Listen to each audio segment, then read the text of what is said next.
जय हिंद दोस्तों। मैं जाबिर शेख एक बार फिर आप लोगों के सामने, और आज हम बात करेंगे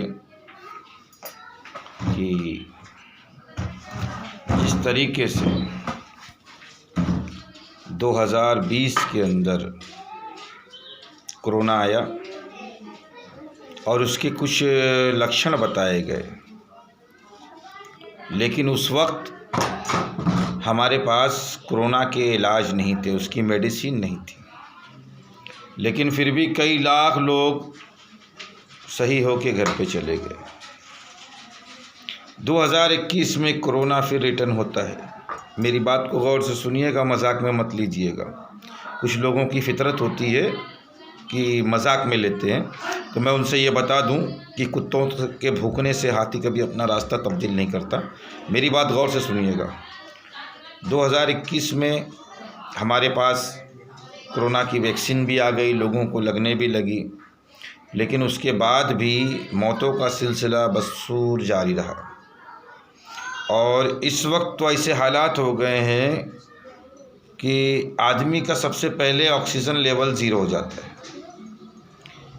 तो मेरा एक सवाल है कि क्या ये कोरोना की वजह से है या फिर जो 5G लॉन्च हो रहा है, क्योंकि 4G तो सही तरीके से ये चला नहीं पाते, 5G लॉन्च कर रहे हैं, तो कहीं उसके रेडिएशन से तो इस तरीके के हालात नहीं पैदा हो रहे हैं। क्योंकि एक बैग ऑक्सीजन कम होना ये समझ से परे है, क्योंकि इससे पहले भी कोरोना था, 2020 में था, जब सा कोई चीज़ें नहीं थी। लेकिन आज सबसे मेन चीज़ जो है कोरोना के अंदर बन गई है क्या? ऑक्सीजन, कि आदमी का ऑक्सीजन लेवल 0 हो जा रहा है। उसके बाद आप देखें कि 2014 के अंदर, मुझे अच्छी तरीके से याद है, माननीय प्रधानमंत्री श्री नरेंद्र दामोदर मोदी ने कहा था कि जहाँ कब्रिस्तान होगी वहाँ शमशान बनना चाहिए कि नहीं। जनता से पूछा था, जनता ने जवाब भी दिया था कि बनना चाहिए। तो इसके लिए आज जगह जगह जो शमशानें बन रही हैं गांव-गांव में, इसलिए बन रही है क्योंकि आपने और हमने मांगा था।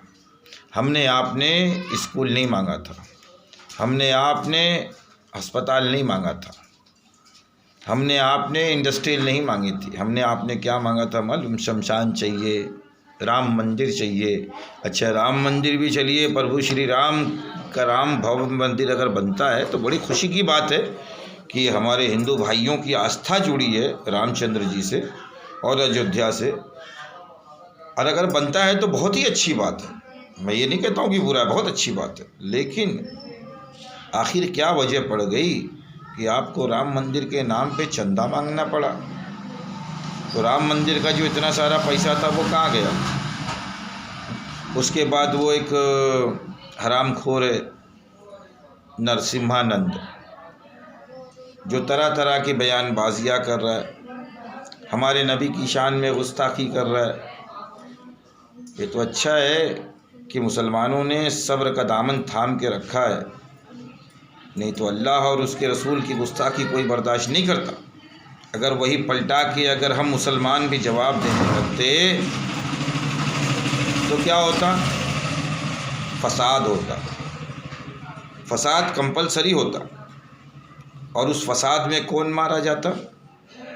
न हिंदू मरता, न मुसलमान मरता, उस फसाद में मरता तो इंसान मरता, इंसानियत मरती, इंसानियत शर्मसार होती।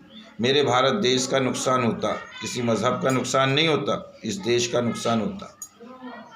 लेकिन अभी तक सरकार ने ना उसके विरुद्ध कोई कार्रवाई की, ना उसको प्रशासन ने अरेस्ट किया। क्यों नहीं किया भाई? क्यों इतने धड़ल्ले से वो बोलते जा रहा है? उसके ऊपर जगह जगह हिंदुस्तान में पूरे FIR हुए, क्यों नहीं उसको गिरफ्तार किया जा रहा है?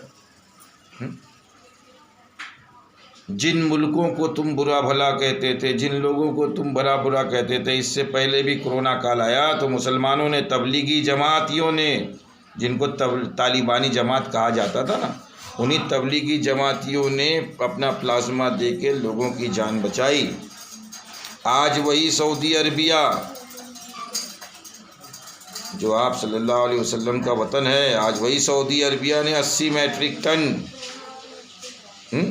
80,000 मैट्रिक टन ऑक्सीजन इस देश को दिया ना, हमारे भारत देश को। क्यों दिया? अगर वो सोचता कि ये काफिरों का देश है तो कभी नहीं देता, इंसानियत के नाते दिया। तो ये फ़िरका परस्ती का बीज बोने वाले जो हैं, सरकार को चाहिए कि ऐसे लोगों के ऊपर कार्रवाई करे। नहीं तो ये साफ जग जाहिर होता है कि सरकार की खुद ये मंशा है कि सरकार अपनी नाकामियों को छुपाने के लिए चाहती है कि फसाद हो जाए, ताकि सरकार की सारी नाकामियों के ऊपर चद्दर ढाक दी जाए। और गलती सरकार की भी नहीं है, हमारी आपकी है। मैंने देखा हूँ अभी यूपी के अंदर प्रधानी और जिला पंचायत और बीडीसी का चुनाव हो रहा था। इतने गए गुजरे लोग हैं कि 2-2, 500 रुपये पे दारू और मुर्गे के ऊपर वोट डाला है, और फिर उसके बाद 5 साल तक चिल्लाएंगे हमारे गांव में विकास नहीं होता, हमारे मोहल्ले में विकास नहीं होता। अबे पहले तुमने चुना किसको ये तो देखो। दारू और मुर्गे पे तुमने सरकार चुनी है, पैसे लेके तुमने वोट दिया है, तो तुम उससे क्या उम्मीद रखते हो कि वो काम करेगा?